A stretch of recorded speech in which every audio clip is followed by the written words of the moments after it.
finally omukulu Museveni Yosete Buhabulwa ajiddwa ku lukalala lwabo abagenda okubanga beesimbawo mu kalulu k'omwaka 2026 era bannayuganda tusanyukire wamu tugambe nti tulabika nga tuwonye ekizibu ekibadde kitwesibyeko emyaka gyonna. Baganda bange mikwano gyange twongere bajjukiza ne bategeeza nti ebbanga lyonna lye tubadde wano omukulu yali yatwesibako ng'omukulu taseguka ng'omukulu ne bwogamba ki munnange talina kyaseguka naye mawulire malungi nti kaakati avudde mu lwokaano n'agamba kaddeko ebbali kubanga ne bannayuganda baakoowa. 2026 tetugenda kulaba ku mwami Museveni ng'ajja wano okwesimbawo tukikubireko mu ngalo. Bannayuganda mwebale kulwana, mwebale teekawo tafaali, mwebale teekawo maanyi ag'enjawulo okulaba nga na kino tukiggusa tukkiriza nti tukolera ddala ekintu ekituufu lugendo lutuufu lwe tuli mu kutambula okulaba nga eggwanga lyaffe litereera ddala bulungi era twongera obajjukiza n'okubategeeza nti Uganda yaffe ejja kuba ya njawulo era ejja kutambula okulaba nga tufuna ekituufu kye tulina okufuna anti abadde yatwezingako abadde yatwesibako abadde yatulemerera alabika nga azze ku bbali alekere Kyagulanyi Ssentamu Robert Bobi Wine ate n'eggwanga litambule. Tweyanza nnyo bannayuganda abateekawo embeera okulaba nga omukulu tumuzza ku bbali oba mu mbeera ki naye nga ye ajja kudda ku bbali. Tuli basiimu nnyo. We are ever challenged but never equal. Omusajja wamwe Ibrahim Traore ebibye bibi abantu baagala kalulu. Okitegeera Ibrahim Traore abantu batandise baagala kalulu. Eyo story nkyagigoberera then Munnayuganda nzije njukwe. The breaking news is okitegeera ekintu kino amagye ga Uganda n'aga Rwanda Omumerika agagambye gafulume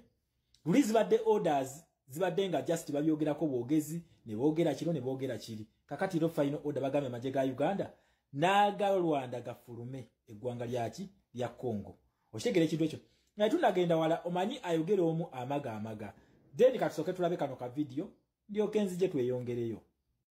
Now wants Rwanda to withdraw its troops from DRC and that the M23 rebel group lays down its arms. The United States has made it its business to bring peace to the Democratic Republic of Congo as it seeks to cash in on its minerals. US President Donald Trump on Thursday, through his advisor on Africa, Massad Boulos, made it clear that he expects a swift resolution to the security crisis plaguing Eastern DRC to make it possible for American private investors to move in. Yes,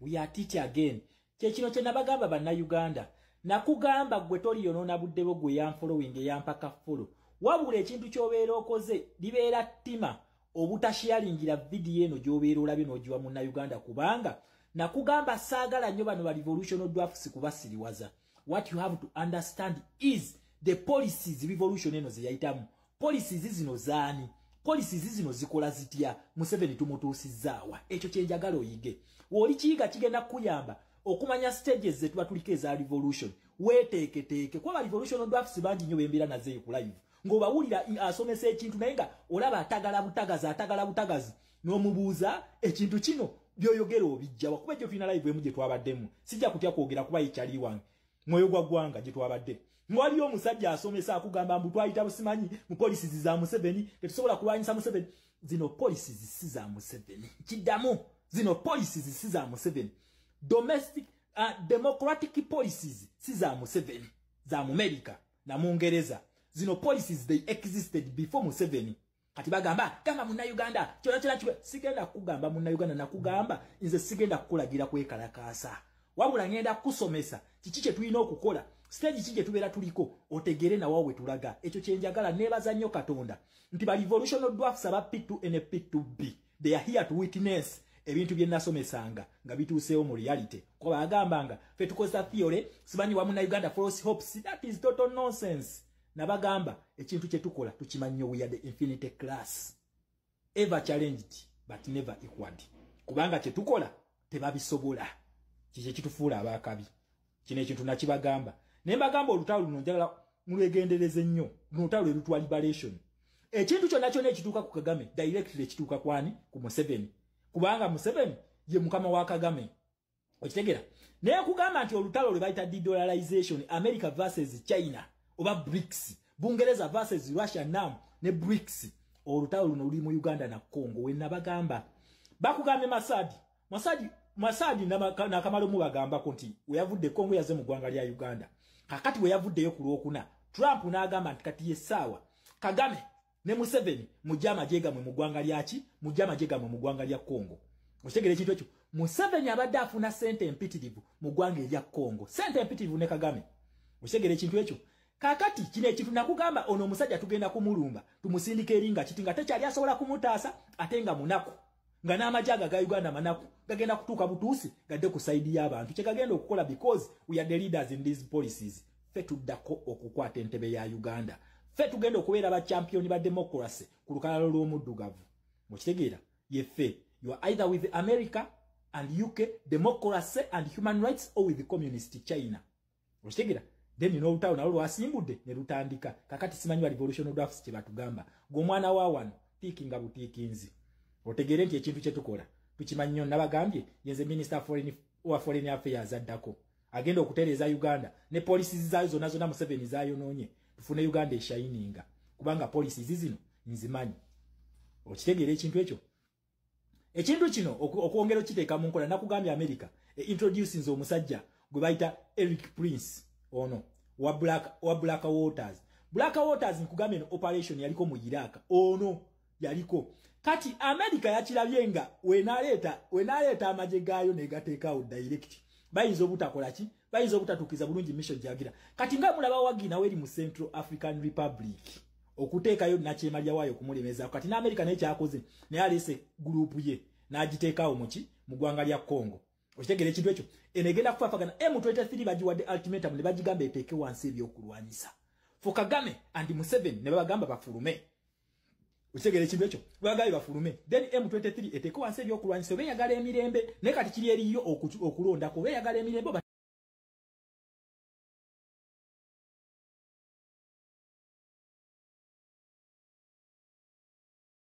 but never equal omusajja wamwe Ibrahim Traore ebibi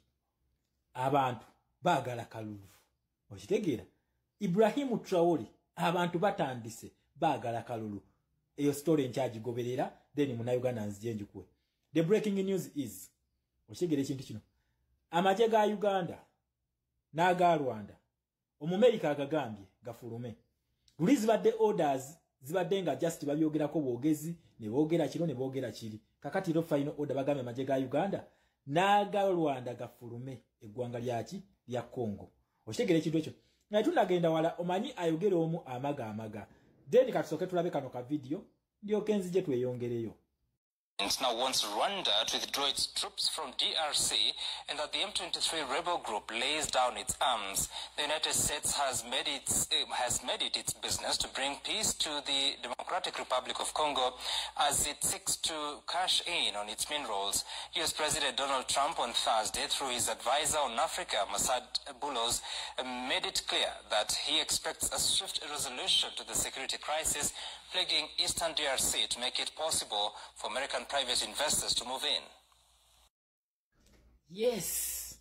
we are teach again. Chechino che nabagamba banna Uganda. Nakugamba gwe toli yonona buddebo gwe yanfollowing yampaka follow. Wabula ekintu kyobeera okoze libeera ttima obutasharingira video eno gyobeera olabye n'ogiwa munna Uganda kubanga nakugamba saagala nnyo bano ba revolution drafts kubasiriwaza. What you have to understand is the policies revolution eno ze yayitamu. Policies zino zaani. Policies zino zikola zitya Museveni tumutuusizaawa ekyo kyenjagala oyige woli kiyiga kigenda kuyamba okumanya stages ze tuba tuliko eza revolution weteeketeeke kuba revolution drafts bangi nnyo bembeera nazeeyo ku live ng'obawulira asomesa ekintu naye nga olaba atagala butagazi n'omubuuza ekintu kino byoyogera obijja wakuba ekyo tulina live emu gye twabaddemu sijja kutya kwogera kuba yekyali wange mwoyo gwa ggwanga gye twabadde mwaliyo omusajja asomesa akugamba mbu twayita busimanyi mu policies za Museveni tetusobola kulwanyisa Museveni zino policies si za Museveni kiddamu zino policies si za Museveni